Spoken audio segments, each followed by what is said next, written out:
कीरत बाबाणी पाण संदसि पत्नी सविता सुबुह जो पंध ते वञणु संदसि नियम आहे। कॾहिं मुनो कलाक, कॾहिं कलाक। घर में पहुची पाण ऐं संदसि पत्नी गॾिजी चांहि पीअंदा आहिनि। उन बैदि हूअ पंहिंजे घर में ऐं हू पंहिंजनि मशगूलियुनि में। संदसि 3 पुट ऐं नूंहरूं पोटा पोटियूं पिणु बम्बई में रहंदा आहिनि, पंहिंजनि पंहिंजनि घरनि में। हीअ आहिनि कीरत बाबाणी जा लिखियल ऐं तरतीब ॾिनल किताब, जिन में संदसि आत्म कहाणी जा 3 जुल्द आहिनि।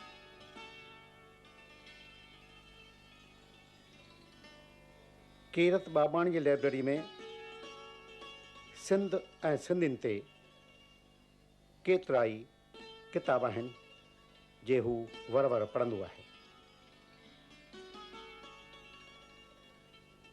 सुबुह खां शाम ताईं पढ़णु ऐं लिखण ई संदसि मशगूली आहे। ऐं ही आहिनि संदसि मान ऐं सन्मान में मिलियल शील्डूं ऐं ट्रॉफियूं।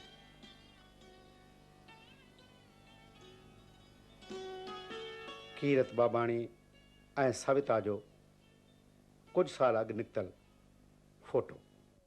कीरत हूअं त हमेशह असां पाण में पे गॾजंदा रहिया आहियूं, कॾहिं सेमिनार में, कॾहिं सभा में, कॾहिं अदबी क्लास में, चाहे घरनि में। अॼु हिकु निराले नमूने में पाण में गॾिया आहियूं, छाकाणि जो हिकिड़ी कैसेट ई ठहे थी तव्हांजी त्रिमूर्तीअ जे बारे में, ऐं उन जी हिकिड़ी पंहिंजो विख्यात प्रख्यात तूं बि हिकिड़ी मूर्ति आहे, उन जे बारे में थोरी ॼाण जीअं ॿियनि खे मिले त असां पाण में थोरो ॻाल्हाईंदासीं। भले भले। त पहिरियों सुवाल मां जेकर तोखां इहो पुछां त जंहिं कुटुंब में तुंहिंजो जनमु थियो ऐं जिते तुंहिंजो नंढपण गुज़रियो, उन कुटुंब चाहे उन नंढपण जे बारे में कुझु ॿुधाईंदे? असांजो कुटुंब या परिवार मध्यम वर्ग जे दुकानदारी क्लास मां हो। असीं हिकिड़े तमामु नंढड़े ॻोठ में, जंहिंजो नालो मोरो इलाइक़ो हो, नवाबशाह डिस्ट्रिक्ट में, उन में रहंदा हुआसीं।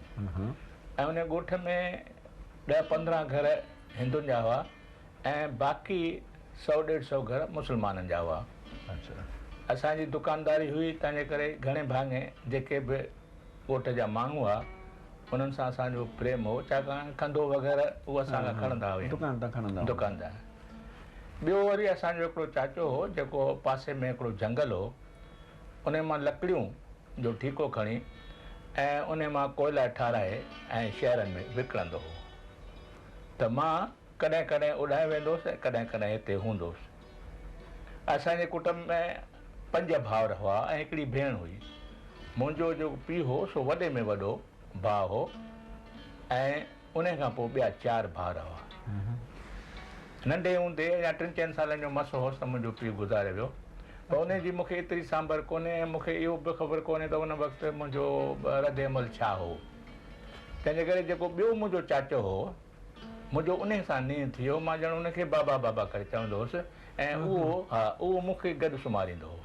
अच्छा अच्छा। पोइ हिकिड़ो वाक़ो अहिड़ो थियो, शहर में असांजे ॻोठ में तमामु घणो अमन अमान हो, शांती हुई।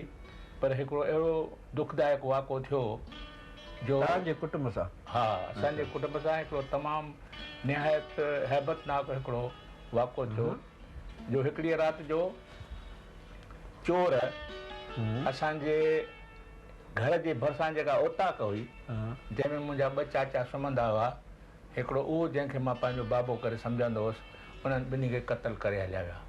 ऐं बाक़ी दुकान क़तल बसि खून करे हलिया विया ऐं दुकान मां माल खणी विया। बाक़ी जेको माल बचियो उनखे तीली लॻाए विया। त उते शहर में दहशत ॻोठ में दहशत थी वई ऐं हिंदू जेके हुआ से सभु पंहिंजा घर छॾे ॿियनि आसे पासे में भॼी विया हलिया।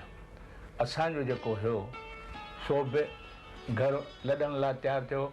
वॾेरे घणेई मुंहिंजे चाचनि खे ज़ोर भरियो त भई तव्हां न वञो, असीं चोरनि खे पकड़ींदासीं ऐं तव्हां हिते ई रहो।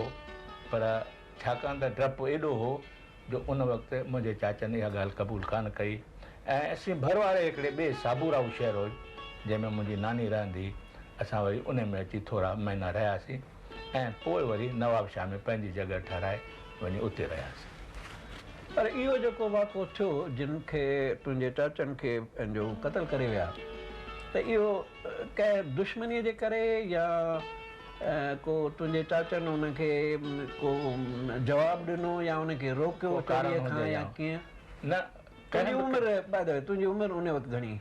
मां उन वक़्तु 8-10 साल जो। त तूं उन में उतो में उहा शनाख़त हुई बिल्कुलु इहो अंदाज़ो थोरो लॻाए सघे? बिल्कुलु। त तुंहिंजो छा हो अंदाज़ो? न, असांखे अहिड़े क़िस्म जो को बि शंका कान हुई, को बि अहिड़ो असांखे उञाण न हो त का असांजे दुश्मनीअ जे विचां असांजे चाचनि खे मारियो वियो आहे।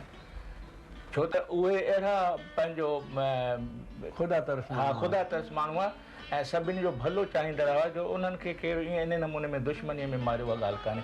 इहे सिंध में रवाजी तरह सिंध में इहे वाक़ा आम जाम थींदा हुआ जो चोर या धाड़ेर अचनि माण्हुनि खे मारे माल लुटे खणी वञनि। हिंदुनि सां थींदा हुआ, उन्हनि खे मारे हलिया वञनि।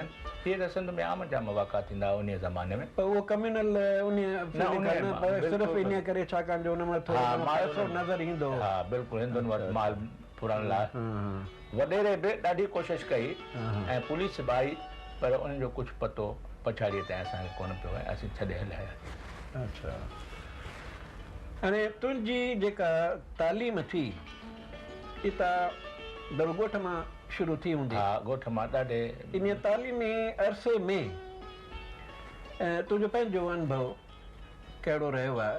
को दोस्त गॾियो हूंदो तोखे, को शख़्स गॾियो हूंदो तोखे, या को अहिड़ो वाक़ो का घटना उन जे बारे में कुझु तुंहिंजे जेको यादि हुजे तोखे या तुंहिंजे ज़हन ते इन कंहिं दिलि मन ते असरु छॾियो हुजे उन जो ज़िक्र करे सघंदा? मुंहिंजी पढ़ाई बि ॾाढे हिकिड़े अजीब नमूने में थी। कीअं? रोमांटिक नमूने में। ॻोठ में स्कूल त हो ई कोन।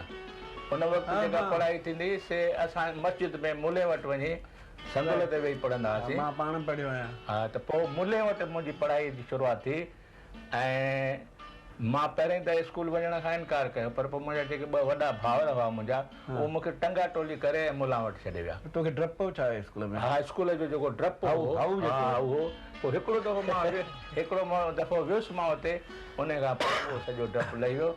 वरी पुठिते मूं मोट कान खाधी। पोइ त जीअं अभ्यास ऐं शौक़ु वधंदो वियो त वियुसि। तुंहिंजो डपु लही वियो, मुले जी शिकिल ॾिसी? न, उहो पंहिंजो थींदो आहे जेको जेको थींदो आहे हिजाब जेको थींदो आहे उहो तुंहिंजो लही वियो। उन खां पोइ जेका बाक़ी तालीम थी उन में तुंहिंजो को वाक़ो? त वरी साबूराव में थोरा महीना मां पढ़ियुसि। तंहिंखां पोइ त नवाबशाह में सॼी ॿी मुंहिंजी जेका थी तालीम सा नवाबशाह में थी, जितां मूं मैट्रिक ताईं पास कयो ऐं पोइ वरी कराची कॉलेज हलियो वियुसि। वरी तंहिंखां पोइ कॉलेज जेको आहे सो कराची। हा, पर इहा जेका स्कूली तालीम आहे इन जा के इम्प्रेशन्स, को शख़्स जो इम्प्रेशन, कंहिं संगतीअ जो इम्प्रेशन या को पंहिंजे लेखे ॿियो अनुभव उन मां का तोखे असरु छॾियो हुजे? स्कूली जीवन में असांजे टें दर्जे क्लास में हिकिड़ो रोचीराम थावाणी क़ौमी ख़्यालनि जो मास्टर हो। रोचीराम थावाणी त अञा बि? हा, रोचीराम थावाणी अञा बि जीअरो आहे ऐं नागपुर में रहंदो आहे। थावाणी फैमिली तमामु मशहूरु हुई सिंध में।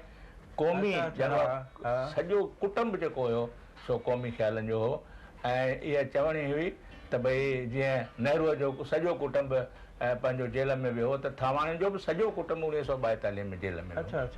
उन थावाणीअ असां में पैदा कई क़ौमी बोझ, शिनास पैदा कई। हा, असांखे कहाणियूं ॿुधाईंदो, जीवन जो जेके असांजा नेता हुआ उन वक़्तु देश भगत हुआ उहे कहाणी ॿुधाए असां में चङी क़ौमी भावना हुननि पैदा कई। ऐं इन नमूने में मां उन क़ौमी भावना जे लहर में वहंदो वियुसि ऐं कांग्रेस खे वेझो अची वियुसि। बिल्कुलु कांग्रेस खे वेझो अची वियुसि। एतिरे ताईं जो पोइ असीं पंहिंजे शहर में नवाबशाह में प्रभात फेरी कढंदा हुआसीं। उहा जेका आज़ादी जी तहरीक उन वक़्तु हली पई इन लॻभॻि इन पीरियड में 40-42 में, त उन में इन क़ौमी भावना तो ते कोई अहिड़ो असरु कयो जो उन में तो भाग वरितो हुजे? उहो ॿुधायां थो मां त कीअं कहिड़े नमूने मां 1942 जे हलचल में घिड़ी पियुसि। त पोइ उहा उन भावना ऐं असां एतिरे हद ताईं बि असां में उहा देशभक्ति जी भावना हुई जो असीं कुलनि ते खाधीअ जा ताकिया खणी बि घरनि में वञी विकिणंदा हुआसीं ऐं बस्तियुनि में जेके ग़रीब हुआ उन्हनि खे दवाऊं बि वञी ॾींदा हुआसीं। ऐं अहिड़ी तरह क़ौमी भावना। ऐं ॿी हिकिड़ी ॻाल्हि ॿी बि ॿुधायां त इन भावना जे असर हेठि ॿिया बि मुंहिंजे क्लास जा केतिरा ई शागिर्द आया। पोइ असां वरी पाण में हिकिड़ी फॉरवर्ड स्टूडेंट्स यूनियन ठाही, फॉरवर्ड स्टूडेंट्स यूनियन ठाही ऐं उन जे तरफ़ां असां हिकिड़ी फॉरवर्ड स्टूडेंट हथ लिखियल माहियानी हिकिड़ी बुलेटिन बि तयारु कंदा हुआसीं जेका सिंधीअ में नालो अंग्रेज़ी? हा, नालो अंग्रेज़ी, फॉरवर्ड स्टूडेंट्स यूनियन। फॉरवर्ड किथां? फॉरवर्ड असांखे जेको मिलियो फॉरवर्ड ब्लॉक में। हा, सुभाष चंद्र बोस जे फॉरवर्ड ब्लॉक मां मिलियो। पोइ उहा असीं छोकिरनि खे ॾींदा हुआसीं, विराईंदा हुआसीं, सर्कुलेट कंदा हुआसीं।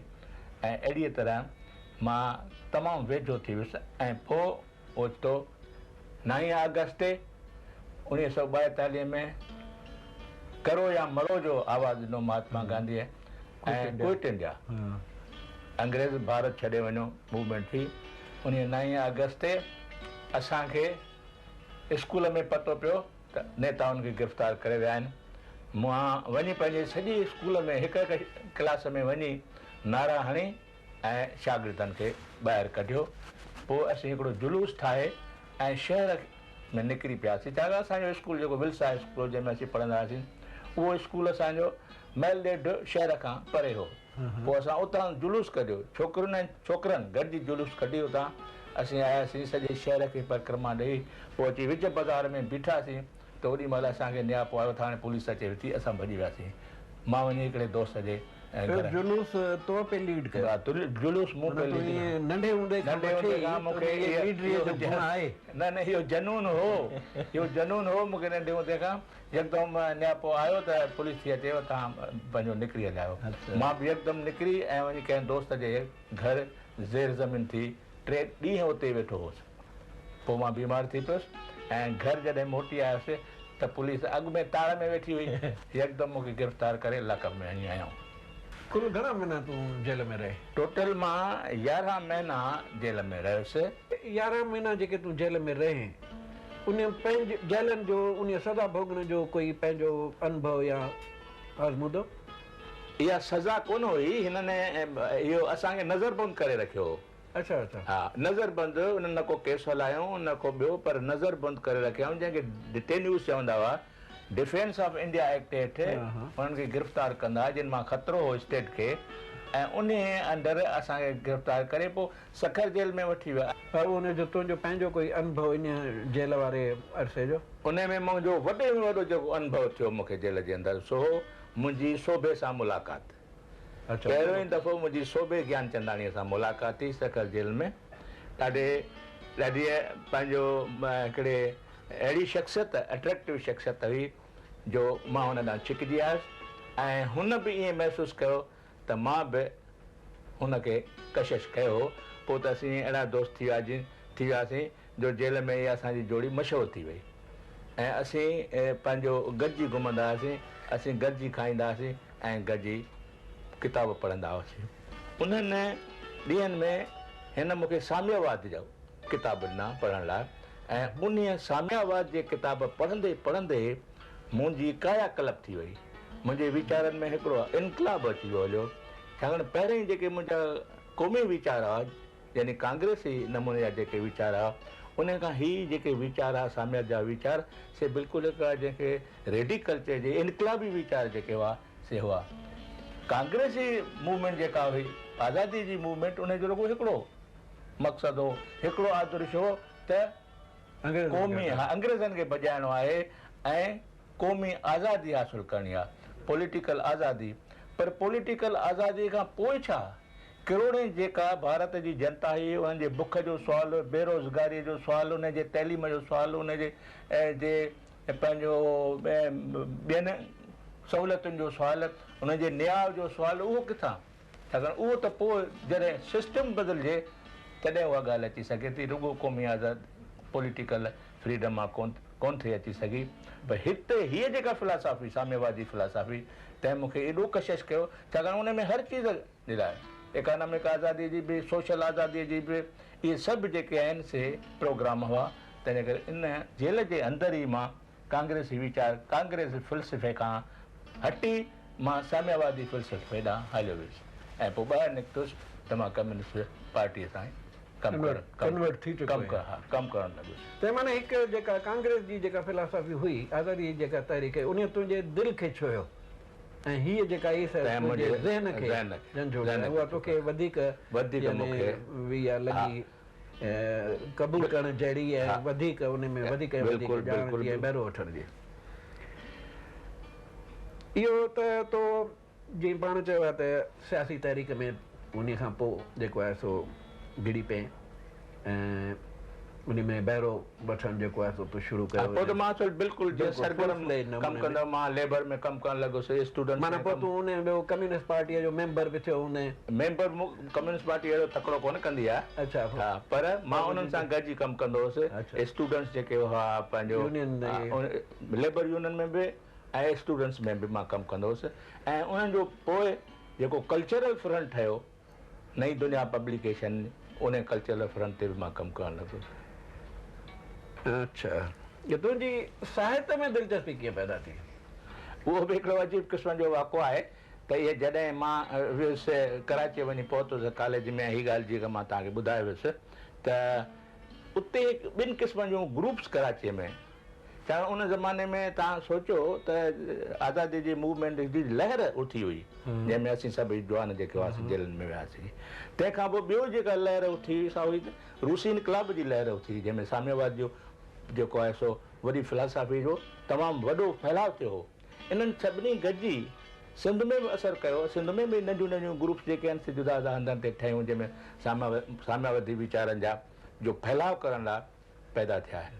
पहिरियों साम्यवादी वीचारनि खे फैलाव करण लाइ शिकारपुर में गोबिंद पंजाबीअ हिकिड़ी नई दुनिया किताब घर खोलियो हो ऐं पोइ उहो थोरे वक़्त खां पोइ वरी खणी आया कराचीअ में।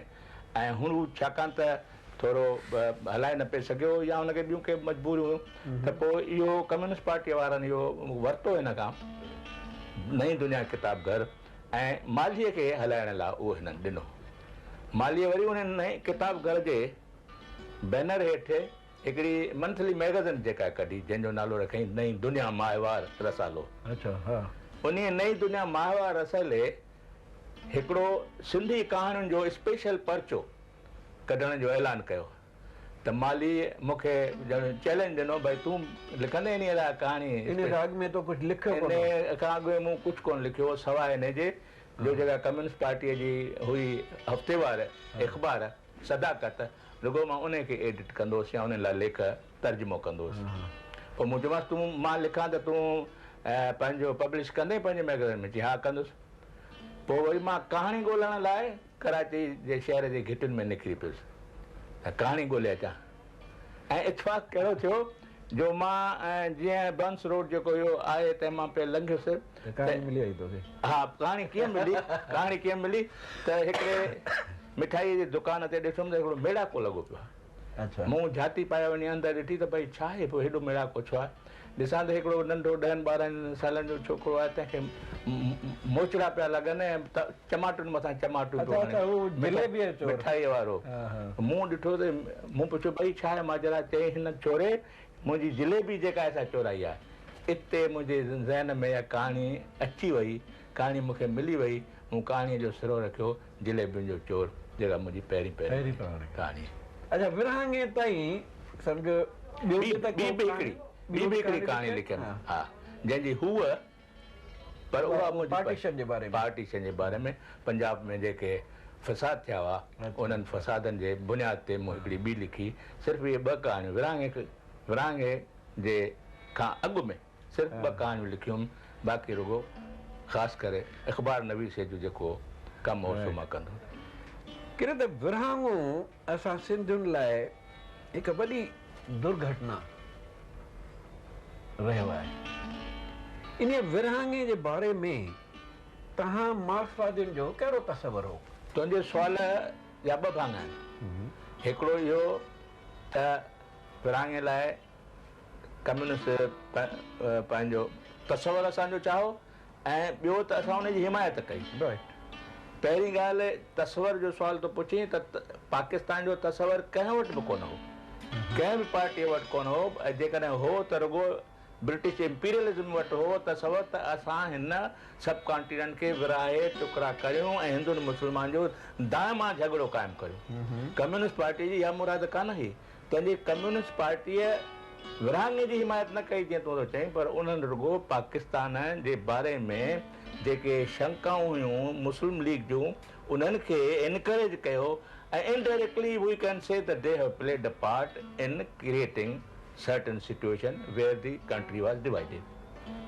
अच्छा, त मुंहिंजे हमारे सां मतिलबु उहो इहो त उन्हनि जो जीअं न हिकिड़ो पासो खणिबो आहे या उहो पासो जेको आहे जीअं ॿियनि ॾिठो पिए त हिननि पंहिंजे लेखे ॼण इनडायरेक्टली सम्झो हुननि जो हो त भई जेके हुननि जी मुराद छा हुई त जेके मुस्लिम कम्यूनिटीअ खे जेके शंकाऊं आहिनि, जेके हुननि खे डप आहिनि, असीं उन्हनि जा जेकॾहिं दूरि करियूं त हिंदू ऐं मुस्लमान पंहिंजो वेझो अची सघनि था ऐं सब कॉन्टिनेंट में हारमनी ऐं पीस पैदा थी सघे थो। ऐं पोइ जेकॾहिं ॿई मुल्क डिवाइड बि थियनि त घटि में घटि भाउर थी था रहनि।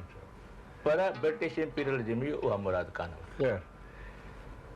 तूं विरहाङे वक़्तु हिंदुस्तान लॾे न आहे, छो? एनी कोई सबबु? मूं विरहाङे खे क़बूल ई न कयो। मूं पंहिंजी धरती छॾण खां इनकार कयो। मुंहिंजो हीअ मुंहिंजी धरती आहे, मां हितां छो छॾियां? तंहिंजे करे मां सिंध में रही पियुसि। ॿिया सभु जेके हिंदू भॼी आया, माइग्रेशन थियो, मां उन्हनि लाइ जवाबदार कोन थो ठहिरायां के त भई छो भॻा, पर मां अटकल 2 साल विरहाङे खां पोइ बि सिंध में रहियो पियो। छाकाणि मूं चयो त मां हीउ देश न छॾींदो ऐं मूंखे इहो विश्वास ई कोन थिए हा त काई ई विरहाङो जेको आहे सो दाइमा आहे। ऐं केतिरनि खे तोखे ख़बर आहे केतिरनि हिंदुनि खे विरहाङे दाइमा हीअ चीज़ हुई, कंहिंखे ख़बर कोन हुई। केतिरा हिंदू पंहिंजो मुस्लिम भाउरनि वटि पंहिंजूं घरनि जूं चाबियूं छॾे आया, दोस्तनि वटि चाबियूं छॾे आया त जोधासी मोटी अचो। इहो हिकिड़ी भावना हुई। उन भावना खे वधीक शिदत सां मूं महसूसु कयो त मां पंहिंजी धरती न छॾींदुसि, तंहिंजे करे मां उते तरसी पियुसि। पर पाकिस्तान जहिड़े फ़र्क़े परस्त रियासत में असां हिंदुनि खे किथे था छॾीनि, ऐं सो बि वरी कम्यूनिस्टनि खे।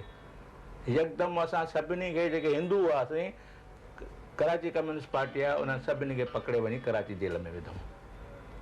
अच्छा, जंहिंमें शोभो ज्ञान चंदानी हो, A.K. हंगल जेको हींअर साइने आर्टिस्ट आहे, फिल्म जो हीरो आहे, मां हुउसि, भॻवान ऐं पंहिंजो गुलाब भॻवानाणी हो, ॿियो असांजो हिकिड़ो पहूमल हो जेको कराची में उहो उते ई रहियो ऐं उते ई गुज़ारे वियो। ऐं इहे 4-5 ॼणा जेके असीं हुआसीं से कराची जेल में वञी रहियासीं। पाकिस्तान में जॾहिं आहीं हिते, जीअं कहिड़ियुनि हालतुनि में तूं हिते पोइ छा थियो? विरहाङे खां पोइ आहीं हिते, पोइ छा थियो त मां वञी हैदर बख्श जतोई वटि हैदराबाद में इहे 2 साल मां सिंध में ई रहियुसि ऐं पंहिंजे मुस्लिम जेके दोस्त हुआ, कम्यूनिस्ट दोस्त हुआ, उन्हनि जे घरनि में रहंदो हुउसि। ऐं हैदराबाद में हैदर बख्श जतोई जेको इनकलाबी लीडर हो हारी मूवमेंट जो, उन जे घर में वञी रहियुसि। ऐं उते हू हिकिड़ी अख़बार कढंदो हो हारी हक़दार नाले सां। मूंखे चयईं त तूं चङो थियो त आयो आहीं, हाणे तूं वेही हलाए। पर उते हालतूं अहिड़ियूं जो पंहिंजो वधीक वक़्तु रहणु मुश्किल थी पियो, छो त 24 कलाक मुंहिंजे पुठियां CID वारो फिरंदो हो। मां हैदर बख्श जतोईअ जे घर रहंदो हुउसि 1st फ्लोर ते, ऐं मां ॾिसंदो हुउसि सुबुह जो जीअं ई उथंदो हुउसि दरीअ खां निहारींदो हुउसि त साम्हूं वारी रेस्टोरेंट में हिकिड़ो चंडाल वेठो आहे। वरी जेसि ताईं मुंहिंजे हिन पंहिंजो कोठीअ जी बत्ती न विसामंदी हुई तेसि ताईं उहो उते वेठो हूंदो हो। ऐं रुॻो वरी सुबुह जो ॾिसंदो हुउसि त उहो ईंदो। अहिड़ी तरह ॿियनि मुंहिंजे मुस्लिम दोस्तनि जे घर वेंदो हुउसि, उन्हनि खे बि CID वारा परेशान कंदा। त पोइ नेठि मुंहिंजे दोस्त जतोई चयो त हीउ चंडाल, हीउ कुता तुंहिंजी पुठि न छॾींदा, तूं फ़िलहालु 5-6 महीननि लाइ तूं भारत हलियो वञु, जीअं उहे मोए टरे पोइ वरी तूं मोटी अचिजांइ। ऐं हुनखे बि एॾी उमेदु हुई त हीअ असीं वरी मोटींदासीं। मूंखे हिकिड़ो किताबु ॾिनई, वाट इज़ मार्क्सिज़म। चई तूं तर्जुमो कंदो अचिजांइ, जॾहिं मोटी त असीं हिते छपाईंदासीं हिते, तूं तर्जुमो सिंधीअ में करे अचिजांइ। पोइ तूं मोटी वे। मोटणु त ॾाढो मुश्किल थी वियो, सभु वाहूं बंदि थी वियूं अॼु, मोटण जो सुवाल ई कहिड़ो थो पैदा थिए। पर हिते हिंदुस्तान में अचण खां पोइ जेको वरी ॿी तब्दील मुंहिंजे ज़हनी सतह ते जेका ॿी तब्दील मूं में आई, इहा हुई त मां वञी उल्हासनगर में कैंप में वञी रहियुसि। उते जो पुराणो हैदराबाद जो मुंहिंजो दोस्त हो भोजराज पुसवाणी, उनजे घर वञी रहियुसि। उते जेके कैंपुनि जूं हालतूं मूं ॾिठियूं, उते जेके हिकिड़े क़िस्म जो दर बदर सिंधियुनि जी मूं जेका हालत ॾिठी, जंहिंमें राशन लाइ असांजा भाउर ऐं भेनरूं कतरूं लॻाए वेठियूं आहिनि। इवन सुबुह जो जे हाजत लाइ जेके आहिनि से बग़ल पंहिंजो जेके हुआ काकूस, उन्हनि जे साम्हूं लाइनूं लॻाए वेठियूं आहिनि। ऐं हीअ बग़ल बैरकूं आहिनि जिन में असांजूं भेनरूं ऐं असांजूं माताऊं जिन जे मथां छितियुनि मां पाणी पियो वहे। इहा हालत ॾिसी मां ॾाढो परेशान थी वियुसि, ॾाढो दुखी थियुसि। ऐं पोइ चयुमि त हिन खां वधीक ॿियो मूंखे कम्यूनिज़म कहिड़ो आहे? हिननि माण्हुनि जी जे मां शेवा नथो कयां त मूंखे कम्यूनिज़म छा? तंहिंजे मां पंहिंजे माण्हुनि जी पहिरीं शेवा कयां। तंहिंजे करे पोइ मूंखां इहा ॻाल्हि त मां वापसि मोटी वञा जो सुवाल ई मुंहिंजे लाइ पैदा न थियो। ऐं मां यकदमि सिंधी मूवमेंट में घिड़ी पियुसि। ऐं उते ई वक़्त ते असांजे सिंधी भाषा जे लिपीअ ते हमिलो थियो, हथ चुरांद थी, लिपीअ खे बदिलाए देवनागरी करण जी कोशिशि कई वई ऐं पंहिंजो हिकिड़ो एग्ज़ीक्यूटिव ऑर्डर कढियो वियो, जंहिं ते सभिनी अदीबनि में ऐं विद्वाननि में तमामु घणी तुरशी ताव पैदा थियो। ऐं लिपीअ जे ख़िलाफ़ु असां हिकिड़ी मोर्चो ॿधो, जंहिंमें तूं बि हुआसीं, सभु हुआसीं। असां हिकिड़ी मीटिंग कोठाई सिंध मॉडल हाई स्कूल में, जिते असां लिपि कमेटी ठाही, जंहिंमें सभु जेके असांजा विद्वान हुआ उते शामिलु थिया।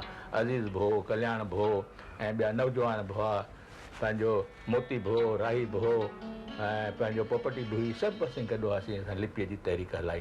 तंहिंजे करे पोइ मां एॾो वेंदी हुयमि सिंधी मूवमेंट में, मां एतिरो गहिरो निकिरी वियुसि जो पोइ मूंखे वापसि मोटण जो कॾहिं। तो वकालत जी डिग्री वरिती, पोइ तूं वकील छो न बणे, मास्टर छो बणे?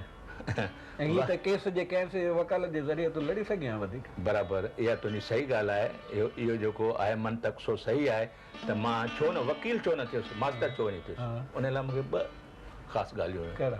हिकिड़ो त जेकॾहिं मां वकालत करियां हा त मां एतिरो वक़्तु पंहिंजे जातीअ जे हलचल खे ऐं उन जी जेको रिवाइवल आहे या उन सर्वाइवल आहे, सिंधियुनि खे वरी जाॻाइण जो ऐं पंहिंजे कल्चर खे बचाइण जो जेको रोल मूं पंहिंजे मथां आयदु कयो, उनखे मां पूरो वक़्तु न ॾेई सघंदुसि। छाकाणि त वकालत माना फुल पेशो हूंदो, फुल टाइम पेशो। ॿियो मूं मास्तरी इन करे कई त उते रुॻो 4 कलाक मूंखे नौकिरी करणी पवंदी, बाक़ी जेको टाइम हो सो मुंहिंजो हो, उन में मां पंहिंजी जातीअ लाइ कमु करे सघां थो। तंहिंजे करे मूं मास्तरी पसंदि कई, जो चवणी मास्तरी उन वक़्तु सम्झो वियो हूंदो त बुख, मास्तरी माना बुख ऐं वकालत माना धन। मूं धन खे छॾे बुख पसंदि कई। इन तहरीक सां गॾोगॾु साहित्य सर्जना बि थी रही हुई। इन साहित्यिक सर्जना बाबति ऐं उन में पंहिंजे योगदान बाबति तहरीक खे छॾे बि कुझु ॿुधाए सघंदे? असांजी तहरीक जेके सिंधियत जी तहरीक था चऊं, उहा ऑल एम्ब्रेसिंग तहरीक हुई, जंहिंमें साहित्य हो, कल्चर हो, ड्रामा हो, संगीत हो, तइलीम हुई, जवाननि खे जाॻाइणो हो। तहरीक असांजी ऑल राउंड आहे, ॼण असांजी पूरे जीवन जो हिकिड़ो परवाह हो। तंहिंजे करे साहित्य बि उन जो हिकिड़ो भाङो हो। ऐं साहित्य जी हक़ीक़त में ॾिसो त साहित्यकारनि ई इन मूवमेंट खे अॻिते वधायो। उहे ई हुआ जेके अॻियां हुआ आया, उन्हनि इन मूवमेंट जो। तंहिंजे करे मां इन करे साहित्य, पर मां साहित्य खे बि पासीरो कोन कयो।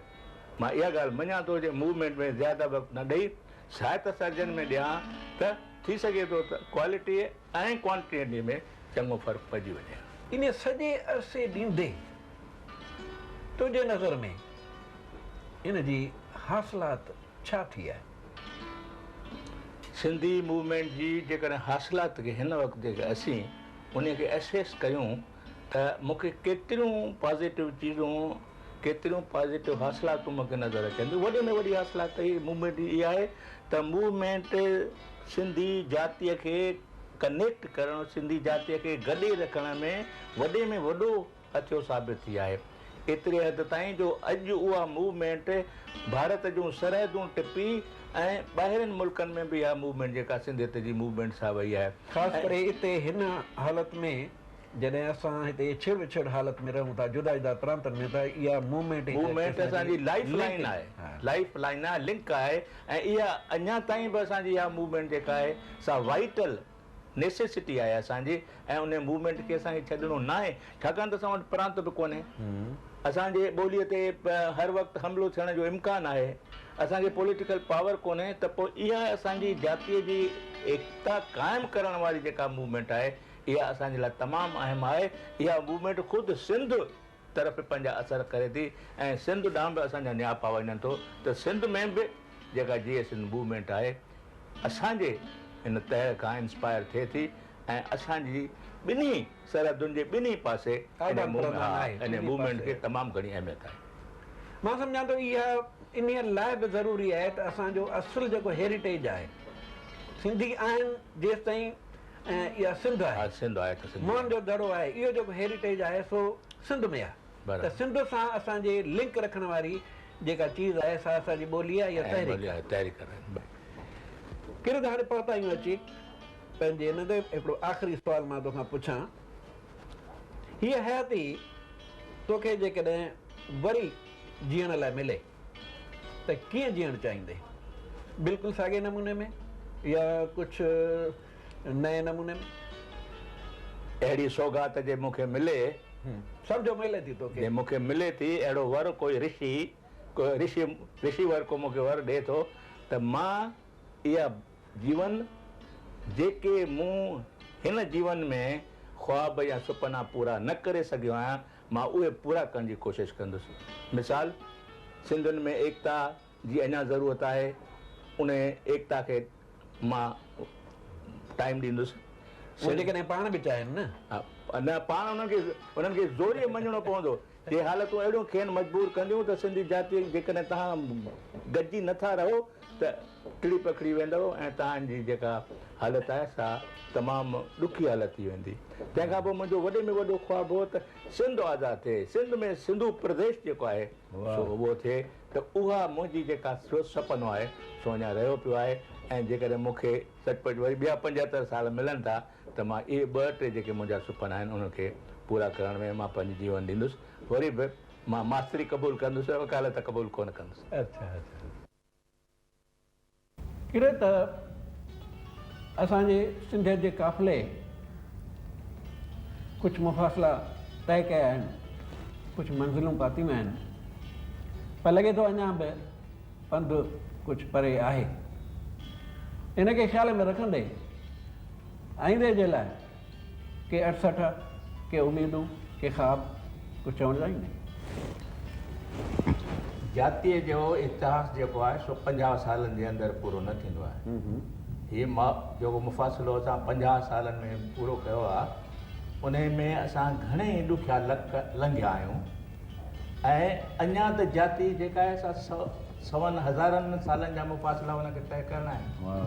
उन में त असांखे वॾियूं उमेदूं आहिनि। 50 सालनि में असां अञा पंहिंजो ॿूटो मस लगायो आहे ऐं उहो ॿूटो जॾहिं वणु थींदो ऐं वण मां जॾहिं मेवो निकिरंदो तॾहिं वञी असांजूं सही माना में मंज़िलूं पूरियूं थींदियूं। हिन सां गॾु हिकिड़ी ॻाल्हि ॿी बि चई छॾियां त विरहाङे जी ट्रेजिडीअ खां पोइ ईअं पियो सम्झो वियो त असांजी मंज़िल जिते असां पहुता आहियूं उते ई असांजी मंज़िल पूरी थी, पर असांजी मंज़िल उते पूरी कोन थी आहे। न सिर्फ़ु असां मुफ़ासिला या फ़ासिलात ते वधिया आहियूं, पर इवन ॿिए तरह ॾिसे त असां हिंदुस्तान खां ॿाहिरि बि टपी, सरहदूं असां हिंदुस्तान खां ॿाहिरि टपी विया। असांजे काफ़िले जूं सरहदूं त हींअर हिंदुस्तान खां ॿाहिरि बि टपी विया आहियूं ऐं ॿाहिरि बि जेका आहे असां सिंधियत जी हलचल जेका आहे हले इन लिहाज़ खां। ऐं पर हिकिड़ी ॿी ॻाल्हि जेका आहे त असीं भले ॾुखिया लॻिया हुजूं ऐं असांजूं सरहदूं हींअर तमामु कुशादियूं थी वियूं आहिनि, असां विश्व में असांजी तहरीक जेका आहे सा हींअर पंहिंजो हली रही आहे, विशाल थी रही आहे। पर हिकिड़ी ॻाल्हि जेका आहे सा इहा त अञा असांखे तमामु घणियूं उमेदूं आहिनि, असांखे तमामु अञा घणा अटसट आहिनि त हिन मूवमेंट खे असां कहिड़े नमूने में एतिरे हद ताईं पहुचायूं जो असीं पंहिंजे सभिनी सिंधी जाति जे माण्हुनि खे असीं हिकिड़े भाकुर में आणे सघूं ऐं असीं सचपच जेको बाक़ी रहियल जेको मक़सदु आहे असांजो, बाक़ी रहियल जेके मंज़रूं आहिनि सभु जेके असीं ऐं उहे मंज़रूं अञा घणियूं आहिनि। असां भले ॿोलीअ खे हींअर बचाए सघिया हुजूं, पर अञा असांजी ॿोली जेका घरनि में वञे, असांजे नवनि नसुलनि ताईं पहुचे, उहे उन ॿोलीअ खे प्यारु करणु सिखनि, उन ॿोलीअ खे सुञाणणु सिखनि, पाण खे जंहिंखे चइबो आहे पाण खे सम्झणु, पंहिंजे पाण खे सुञाणणु सिखनि, तॾहिं इहे मंज़रूं जॾहिं असांजूं पूरियूं थींदियूं तॾहिं सचपच वञी असांजा मक़सद पूरा थींदा। ऐं मूंखे उमेदु आहे त इहे मक़सद जेके असां जेके आहियूं, जिन इन राहुनि तां हलिया आहियूं, छा राहुनि तां हलियूं, असांजा ईंदड़ नसलूं इन राहुनि ते हली उन्हनि मंज़िल ताईं पहुचंदा, अहिड़ी मूंखे ख़ातिरी आहे पक। किरत इन आशा में मुंहिंजी चाहे ॿिया जेके हिते वेठा आहिनि उन सभिनी जी इहा आशा शामिलु हूंदी त न सिर्फ़ु हिंद चाहे सिंध में हीअ जेका मूवमेंट आहे सिंधियत जी, उहा असां सिंधियुनि खे हिकु कंदी, बल्कि दुनिया जे कंहिं बि हिसे में जेके बि सिंधी जिते रहनि था, हिन मूवमेंट जे ज़रिए, हिन हलचल जे ज़रिए पाण खे हिकु करे सम्झंदा। ही प्रोग्राम पूरो थिए इन खां अॻु में मां ॿ लफ़्ज़ शुक्रगुज़ारी चवंदुसि त ही जेके दोस्त पंहिंजे वक़्त मां कुझु घड़ियूं जेके आहिनि से असांजे लाइ बचाए हिते आया आहिनि, असां सां ख़्यालनि जी ॾे वठि कई अथऊं ऐं कुझु असां बि रोशनास थिया आहियूं घणनि हक़ीक़तुनि खां हिन जी मार्फत। इन सभिनी लाइ मां हिकिड़ी तहे दिलि सां शुक्रगुज़ारी थो मञा हिननि जी ऐं धन्यवाद सभिनी लाइ, महिरबानी।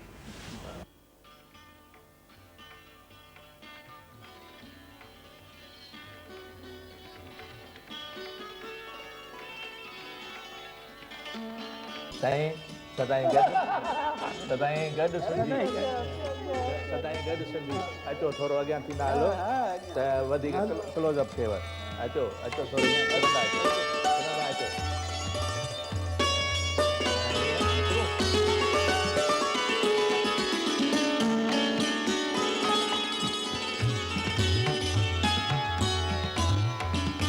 सिंधी जाति ॿोली ऐं साहित्य जी अथक शेवा कंदड़ हीते सर्वेश अञा बि थकान आहिनि ऐं खेनि ख़ातिरी आहे त खाउनि पोइ बि सिंधी साहित्य ऐं ॿोलीअ जी तरक़ीअ जे निष्काम शेवा जो कार्य जारी रहंदो। जे ॿरी ॿारियमि उन्हनि मां नित नयूं, मुंहुं पुठियां ज्योतियूं सदा जलंदियूं पयूं। जे ॿरी ॿारियमि उन्हनि मां नित नयूं, मुंहुं पुठियां ज्योतियूं सदा जलंदियूं पयूं। हे कली खिन चइण जी साहित उहा जंहिंखे गूंदड़ जूं घड़ियूं वेड़े वयूं। जे ॿरी ॿारियमि उन्हनि मां नित नयूं, मुंहुं पुठियां ज्योतियूं सदा जलंदियूं पयूं।